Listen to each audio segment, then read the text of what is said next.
Good morning, friend, and welcome to my educational channel, Masoon Tutorials. I hope you are doing well. So today we continue our class about electrostatics, and this is the lecture number 10. And actually, this is the chapter of plus 2 science students who choose physics as their subject.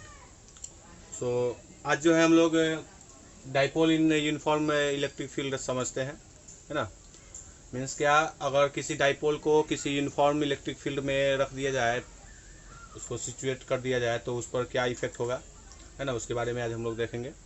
Actual में ये जो heading है, इसमें हम लोग जो है torque के बारे में अभी समझने वाले हैं कि इस पर टॉर्क जनरेट होता है कि जब किसी इलेक्ट्रिक डाइपोल को किसी यूनिफॉर्म इलेक्ट्रिक फील्ड में, जब किसी इलेक्ट्रिक डाइपोल को किसी यूनिफॉर्म इलेक्ट्रिक फील्ड में रिप्लेस किया जाता है, रखा जाता है, तो उस पर एक टॉर्क लगता है। उसी के बारे में अभी हम लोग समझते हैं, ठीक है।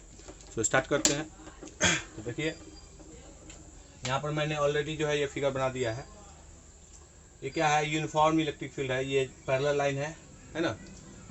अगर किसी इलेक्ट्रिक फील्ड लाइंस जो हो अगर पैरेलल हो, when the electric field lines are parallel to each other, then the field represented by this electric field lines is uniform. मतलब ये सभी लाइन क्या है, पैरेलल लाइन है इलेक्ट्रिक फील्ड का, इसलिए यह यूनिफॉर्म इलेक्ट्रिक फील्ड है। और इसमें मैंने एक इलेक्ट्रिक डाइपोल जिसका चार्ज क्या है, -q + q, है ना। -q + q चार्ज है, दोनों का मैग्नीट्यूड सेम है, तो ये इलेक्ट्रिक डाइपोल है सेपरेटेड बाय 2l डिस्टेंस। दोनों plus q charge -q charge is separated by 2l distance, so this system form electric dipole and this is placed in a uniform electric field. Okay, so here since we know that electric field is started from plus q charge to -q charge, है ना। Electric field जो generate होता है plus q charge से निकलता है और -q charge की हो जाता है। सो इसलिए जो है इलेक्ट्रिक फील्ड का इधर प्लस q होगा और इधर जो है -q होता है, अपना इधर से निकल के इधर जा रहा था। सो -q पर एक फोर्स लगेगा इस इलेक्ट्रिक फील्ड के कारण, यूनिफॉर्म इलेक्ट्रिक फील्ड के कारण, और एक +q पर एक फोर्स लगेगा, इलेक्ट्रिक फोर्स, ठीक है। सो -q पर जो फोर्स लगेगा, हम लोग जानते हैं कि -q पर चूंकि इधर जो है प्लस चार्ज है, तभी इस कारण जो है इलेक्ट्रिक फील्ड का direction away from this to minus charge है, इसलिए इस पर जो फोर्स लगेगा उसका डायरेक्शन जो है टुवर्ड्स प्लस चार्ज होगा, है ना, F। और इस पर जो फोर्स लगेगा, चूंकि प्लस चार्ज से +q चार्ज रिपेल करता है, +q और +q के बीच में रिपल्सन होता है, और इधर जो है -q चार्ज है, इसलिए इसका जो डायरेक्शन होगा वो opposite direction of this force, ठीक है। तो इसका जो वैल्यू होगा F = होगा QE, इसका मैग्नीट्यूड, फोर्स का मैग्नीट्यूड जो होगा, इस फोर्स का मैग्नीट्यूड FQ होगा, QE होगा, और इस फोर्स का भी मैग्नीट्यूड सेम होगा, QE ही होगा, ठीक है। लेकिन दोनों का डायरेक्शन क्या है, अपोजिट है। इधर भी इसका डायरेक्शन जो है इस तरफ है और इसका डायरेक्शन इस तरफ है, मतलब दोनों जो है opposite direction to each other. So the resultant force of this system will be 0। मतलब क्या, इलेक्ट्रिक डाइपोल अगर किसी यूनिफॉर्म इलेक्ट्रिक फील्ड में रख दिया जाए तो नेट फोर्स जो होता है, F नेट जो होता है वो 0 होता है, ठीक है। इस पर ये जो सिस्टम है इलेक्ट्रिक डाइपोल, उस पर नेट फोर्स कितना होगा, 0 होगा। क्यों? क्योंकि एक जो है फोर्स इस डायरेक्शन में है, एक फोर्स इस डायरेक्शन में है, दोनों का मैग्नीट्यूड सेम है लेकिन अपोजिट डायरेक्शन में है, इसलिए नेट फोर्स जो है वो 0 होगा। अच्छा, एक और चीज़ है कि ये -q चार्ज है, ये +q चार्ज है, तो इसका एक इलेक्ट्रिक डाइपोल मोमेंट होगा, है ना। तो इस हम लोग जानते हैं कि इलेक्ट्रिक डाइपोल मोमेंट का डायरेक्शन -q से +q की ओर होता है। तो -q ये +q, तो इसका इलेक्ट्रिक डाइपोल मोमेंट का डायरेक्शन जो है -q से +q की ओर होगा, और ये इलेक्ट्रिक फील्ड का डायरेक्शन हुआ, तो दोनों के बीच के एंगल यहाँ पर क्या है, थीटा, ठीक है, थीटा है। और यहाँ पर चूंकि F नेट रिजल्टेंट फोर्स 0 है, इसलिए इसमें एक कपलिंग जनरेट होगा, है ना। कपलिंग बोलिए या उसको टॉर्क भी बोला जाता है, कपल जनरेट होगा या टॉर्क जनरेट होगा, जो इस इलेक्ट्रिक डाइपोल को मूव करने की कोशिश करेगा, इलाइन, है ना। तो मूव करने की कोशिश करेगा align towards the electric direction of electric field. मतलब ये क्या चाहेगा कि इलेक्ट्रिक डाइपोल को मैं अपने डायरेक्शन में मूव करा दूं, रोटेट करा दूँ, है ना, एक्चुअल में रोटेट किया जाता है। So this couple generated by this uniform electric field tends to rotate this electric dipole in the electric field direction, ठीक है। सो यहाँ पर जो कपल जनरेट होगा या टॉर्क जो जनरेट होगा, टॉर्क, उसका अभी हम लोग देखते हैं कि उसका मैग्नीट्यूड क्या होता है ना। सो टॉर्क जो जनरेट होता है वो, अगर इसको मैं ऐसे ऐसे पैरेलल से मिला दूं और ये दोनों के बीच का डिस्टेंस, ठीक है, तो ये एंगल है, तो ये भी कितना होगा, ये भी थीटा ही होगा, है ना, ये थीटा है। और इसका नेमिंग मैं कर देता हूँ, ये ए, ये बी, ये सी, ठीक है। तो जब नेट फोर्स 0 हो तो इस कंडीशन में इस इलेक्ट्रिक डाइपोल पर एक टॉर्क जनरेट होता है जो इस इलेक्ट्रिक डाइपोल को रोटेट करने की कोशिश करता है in the direction of electric field, in the direction of electric field. Electric field का जिस डायरेक्शन में है उसी डायरेक्शन में इस डाइपोल को रोटेट करने की कोशिश करता है। तो वो जो टॉर्क का मैग्नीट्यूड का फार्मूला होता है either force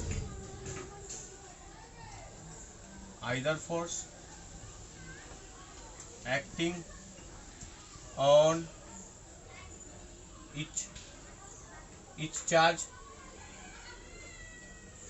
into the perpendicular distance, into the perpendicular distance between these two force। मतलब क्या, टॉर्क का जो वैल्यू आएगा वो आइदर फोर्स का वैल्यू कितना है, QE है, into perpendicular distance between this two force. तो एक फोर्स का डायरेक्शन इधर की तरफ, एक फोर्स का डायरेक्शन इधर की तरफ, दोनों के बीच का परपेंडिकुलर डिस्टेंस यही ना है, BC, है ना। इससे इसको पीछे की तरफ ले गए और यहाँ से एक परपेंडिकुलर ड्रॉ किया तो इसका वैल्यू कितना है, BC, मतलब QE इंटू BC लिख सकता हूँ। तो QE BC एक्चुअल में क्या है, ये थीटा है और ये परपेंडिकुलर है, तो हम लोग बोल सकते हैं AB साइन थीटा, है ना, BC equal to AB sine theta. क्योंकि हम लोग जानते हैं कि साइन थीटा इक्वल टू, इसमें इस ट्रायंगल में एक ट्रायंगल बना BCA ट्रायंगल है, तो उस ट्रायंगल में ये थीटा हो तो sine theta equal to BC by AB, है ना। तो BC equal to AB sine theta, ठीक है। तो उसी को मैंने यहाँ पर लिखा। तो टॉर्क का फॉर्मूला क्या आएगा, QE इंटू AB जो है क्या है, डिस्टेंस, टोटल डिस्टेंस है 12। हम लोग पढ़ चुके हैं कि कितना बार की इलेक्ट्रिक डाइपोल का जो बीच का डिस्टेंस होता है उसको हम लोग 12 से लिखते हैं, 12 साइन थीटा, ठीक है। टॉर्क का फॉर्मूला क्या आया, तो Q into 12 E sine theta. तो टॉर्क Q इंटू 12 को बोला जाता है इलेक्ट्रिक डाइपोल मोमेंट, है ना। तो उसको P से लिखते हैं PE साइन थीटा, ठीक है। PE साइन थीटा, तो ये साइन के फॉर्म में हो गया, इसको वेक्टर के फॉर्म में ऐसे लिख सकते हैं, torque vector equal to P vector cross E vector. क्योंकि टॉर्क जो है वेक्टर क्वांटिटी है तो वेक्टर फॉर्म में हम लोग ऐसे लिख सकते हैं, torque equal to P vector in cross E vector. So हमें जो है ये एक फार्मूला ऑब्टेन हुआ टॉर्क का, ठीक है। एक्चुअल में क्या होता है, टॉर्क का जो डायरेक्शन है उसको हम लोग right hand cork screw rule से हम लोग इसका डायरेक्शन जो है ऑब्टेन कर सकते हैं, है ना। Right hand screw cork rule से हम लोग टॉर्क का डायरेक्शन ऑब्टेन कर सकते हैं। और ये इसका जो डायरेक्शन होता है normal to the plane of paper, मतलब जिस प्लेन ऑफ पेपर से, अगर प्लेन ऑफ पेपर में इधर की तरफ हो अगर ई वेक्टर इधर हो और दोनों के ये हो P, मतलब ये इलेक्ट्रिक फील्ड इंटेंसिटी, ये इलेक्ट्रिक डाइपोल, तो अगर ये प्लेन ऑफ पेपर पर हो, on the plane of paper E and P हो, तो इलेक्ट्रिक डाइपोल का जो डायरेक्शन होगा वो normal to the plane of paper होगा, मतलब प्लेन ऑफ पेपर के नॉर्मल में होगा, है ना। सो इलेक्ट्रिक डाइपोल का ये टॉर्क का जो डायरेक्शन होता है वो normal to the plane of paper होता है, ठीक है। सो अभी हमने देखा कि dipole in a uniform electric field, ठीक है। I hope you understand all this terms. So actual में होता क्या चीज़ है, डाइपोल जो इस पर जो टॉर्क एक्ट होता है वो चाहता है कि हम इसको इसके इलेक्ट्रिक फील्ड के साथ अलाइंस कर दे। मतलब क्या, इलेक्ट्रिक फील्ड के साथ उसको अलाइंस करना मतलब दोनों के बीच का एंगल क्या हो जाएगा, जीरो हो जाएगा, है ना। अलाइंस होना मतलब दोनों जो है पैरेलल हो जाएगा। तो जब पैरेलल होगा तो इसमें एक कंडीशन है, जैसे यहाँ पर एक फॉर्मूला जो हमें ऑब्टेन हुआ अभी, torque equal to p sine theta, है ना। इसको भी हम लोग समझते हैं, torque equal to p sine theta, tau ऐसे इसको बोला जाता है। तो जब थीटा इक्वल टू अगर जीरो हो मीन्स इलेक्ट्रिक डाइपोल मोमेंट, मतलब ये इलेक्ट्रिक डाइपोल मोमेंट और ये इलेक्ट्रिक फील्ड इंटेंसिटी दोनों के बीच का एंगल कितना है, थीटा है। मतलब थीटा का वैल्यू जीरो हो, मतलब इलेक्ट्रिक डाइपोल मोमेंट और इलेक्ट्रिक फील्ड का डायरेक्शन दोनों अगर एक ही डायरेक्शन में हो, पैरेलल हो, तो उस कंडीशन में टॉर्क जो होगा क्या होगा, जीरो होगा। मतलब उस पर कोई टॉर्क क्रिएट नहीं होगा, एक्ट नहीं होगा, है ना। लेकिन जब थीटा का वैल्यू 90 डिग्री हो, ठीक है, तो 90 डिग्री होगा तो टॉर्क का वैल्यू कितना होगा, टॉर्क का वैल्यू होगा पी साइन 90। तो साइन 90 में मतलब 1, तब पी, है ना। तो टॉर्क क्या होगा, यह मैक्सिमम होगा। मतलब कोई भी इलेक्ट्रिक डाइपोल पर टॉर्क कब ज़्यादा होता है, जब वो इलेक्ट्रिक डाइपोल मोमेंट और इलेक्ट्रिक फील्ड के डायरेक्शन, मतलब दोनों के बीच का एंगल 90 डिग्री है। मतलब क्या, इलेक्ट्रिक फील्ड का डायरेक्शन अगर इस तरफ है और इलेक्ट्रिक डाइपोल का डायरेक्शन अगर परपेंडिकुलर इसके होगा तो दोनों के बीच में 90 डिग्री होगा, है ना। तो इस कंडीशन में सबसे ज़्यादा जो है टॉर्क एक्ट होगा, ठीक है। और जब थीटा का वैल्यू 180 डिग्री हो तो उस कंडीशन में torque equal to p sine 180 होगा, है ना। 180 का वैल्यू भी जीरो होता है तो टॉर्क इक्वल टू जीरो। मतलब क्या, टॉर्क जो है कब जीरो होता है, जब इलेक्ट्रिक डाइपोल मोमेंट और इलेक्ट्रिक फील्ड इंटेंसिटी के बीच का एंगल या जीरो हो या 180 डिग्री हो। मतलब क्या, या तो पैरेलल हो या एंटी पैरेलल हो, तो उस कंडीशन में टॉर्क जो है जीरो होता है, ठीक है। तो I hope you understand it. So आगे देखते हैं।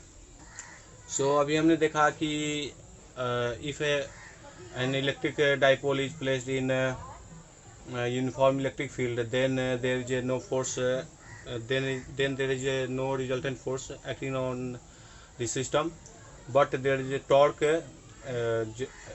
acting on electric dipole, और उसके बारे में हम लोग कुछ देखे थे, है ना।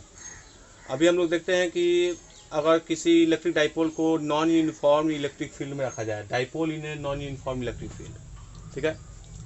अगर किसी डाइपोल हो, डाइपोल सिस्टम हो, इलेक्ट्रिक डाइपोल, उसको अगर नॉन यूनिफॉर्म इलेक्ट्रिक फील्ड में रखा जाए, मतलब क्या, यूनिफॉर्म उसका इलेक्ट्रिक फील्ड का जो वैल्यू है वो चेंज हो रहा हो, वेरिएबल हो, किसी एक पॉइंट पर डिफरेंट हो, किसी अदर पॉइंट पर अलग हो, है ना, डिफरेंट हो, तो उस कंडीशन में उस पर टॉर्क क्या होगा और जो है उस पर फोर्स एक्ट होगा कि नहीं होगा, इसके बारे में अभी हम लोग देखते हैं, ठीक है। सो अगर किसी इलेक्ट्रिक डाइपोल को किसी नॉन यूनिफॉर्म इलेक्ट्रिक फील्ड में रखा जाता है तो उस पर टॉर्क भी जनरेट होता है, टॉर्क भी एक्ट होता है, और उस पर नेट फोर्स भी जीरो नहीं होता है ना। मतलब नेट फोर्स कुछ ना कुछ होता है, क्योंकि जब यूनिफॉर्म इलेक्ट्रिक फील्ड था तब ना दोनों डायरेक्शन में जो है फोर्स जो है इक्वल था और अपोजिट डायरेक्शन था। लेकिन जब नॉन यूनिफॉर्म इलेक्ट्रिक फील्ड होगा तो उस पर फोर्स जो है resultant force not equal to zero, zero नहीं होगा, कुछ ना कुछ उसका वैल्यू होगा, ठीक है। सो अभी हम लोग उसी के बारे में देखते हैं। तो मैं यहाँ पर एक कंडीशन ले रहा हूँ कि P जो है मतलब इलेक्ट्रिक डाइपोल मोमेंट, मैं फर्स्ट कंडीशन ले रहा हूँ कि पैरेलल हो इलेक्ट्रिक फील्ड इंटेंसिटी के, और दूसरा कंडीशन लिया हूँ कि एंटी पैरेलल हो इलेक्ट्रिक फील्ड इंटेंसिटी, इसे इलेक्ट्रिक फील्ड इंटेंसिटी, ये जो है सिंपलेस्ट कंडीशन है दोनों। तो जब P जो है पैरेलल टू E होगा, मतलब इलेक्ट्रिक फील्ड इंटेंसिटी के पैरेलल में होगा, तो इलेक्ट्रिक टॉर्क कितना होगा, जीरो होगा। अभी कुछ देर पहले पढ़े थे कि इलेक्ट्रिक फील्ड इंटेंसिटी के डायरेक्शन में, मतलब इलेक्ट्रिक फील्ड का डायरेक्शन ई इधर ही हो और पी का डायरेक्शन भी इधर ही हो। पी का डायरेक्शन मीन्स अगर यह इधर माइनस क्यू चार्ज, इधर plus Q charge, plus Q charge हो, तो इस कंडीशन में क्या होगा, ये माइनस क्यू चार्ज, ये प्लस क्यू चार्ज। तो इस कंडीशन में पी का डायरेक्शन भी, जिधर इलेक्ट्रिक फील्ड का डायरेक्शन है उधर ही पी का डायरेक्शन है। तो इस कंडीशन में इस पर जो फोर्स लगेगा, रिजल्टेंट फोर्स, उसका direction towards increasing electric field होगा, है ना। इस कंडीशन में जब इलेक्ट्रिक फील्ड इंटेंसिटी और इलेक्ट्रिक डाइपोल का डायरेक्शन सेम हो in a non uniform electric field, ये यूनिफॉर्म नहीं है electric field, non uniform electric field, then the net force acting on this electric dipole is in the direction of increasing electric field। मतलब जिस direction में electric field intensity ज़्यादा होगा उस direction में इस पर नेट रिजल्टेंट फोर्स का डायरेक्शन होगा। और दूसरा कंडीशन है कि जब P जो हो एंटी पैरेलल हो, इलेक्ट्रिक फील्ड इंटेंसिटी का डायरेक्शन इधर हो और P का डायरेक्शन इधर हो, मतलब इधर जो है प्लस क्यू चार्ज हो, इधर माइनस क्यू चार्ज हो, ठीक है। तो इस कंडीशन में क्या होगा, इलेक्ट्रिक डाइपोल का डायरेक्शन जो है opposite to the electric field intensity होगा, मतलब एंटी पैरेलल होगा। तो एंटी पैरेलल है तो इस पर टॉर्क कितना होगा, इस कंडीशन में भी टॉर्क जीरो है और इस कंडीशन में भी टॉर्क जीरो है। क्योंकि पैरेलल हो या एंटी पैरेलल हो तो टॉर्क जो है जीरो होता है, क्यों, क्योंकि टॉर्क का फॉर्मूला होता है PE sin थीटा, ठीक है।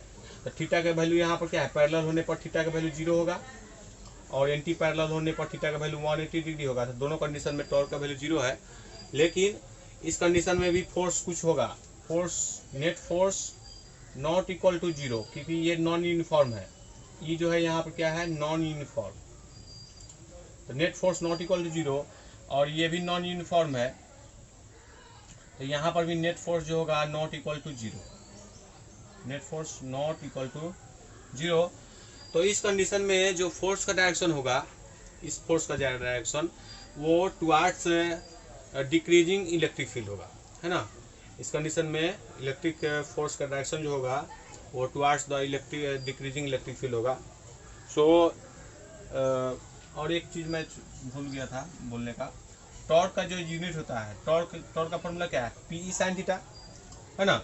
तो PE sin थीटा, तो टॉर्क मीन्स एक्चुअल में अभी हम लोग कुछ देर पहले फॉर्मूला देख रहे थे, torque equal to force into perpendicular distance था, है ना। तो फोर्स का यूनिट क्या होता है, न्यूटन। अब perpendicular distance means displacement, distance का यूनिट क्या होता है, मीटर होता है, तो न्यूटन मीटर। मतलब टॉर्क का डायरेक्शन यूनिट जो होता है न्यूटन मीटर होता है, it is a vector quantity, ठीक है। सो आज हमने जो है टॉर्क के बारे में देखा। एक्चुअल में ये जो है टॉपिक था आज का, मैं लिया था, चूज किया था, क्योंकि ये बहुत इंपॉर्टेंट टॉपिक है और थोड़ा सा हार्ड भी है, इसलिए इस चैप्टर को अच्छे से देखेंगे, है ना। और मैं कोशिश किया हूँ कि इसको जो है अच्छे से समझा पाऊँ। I hope you enjoy my today video. So आज जो है इतना ही रहने देते हैं, कल जो है फिर नेक्स्ट टॉपिक के साथ फिर अब मैं हाजिर होऊंगा। सो आज के लिए इतना ही, thank you, have a nice day.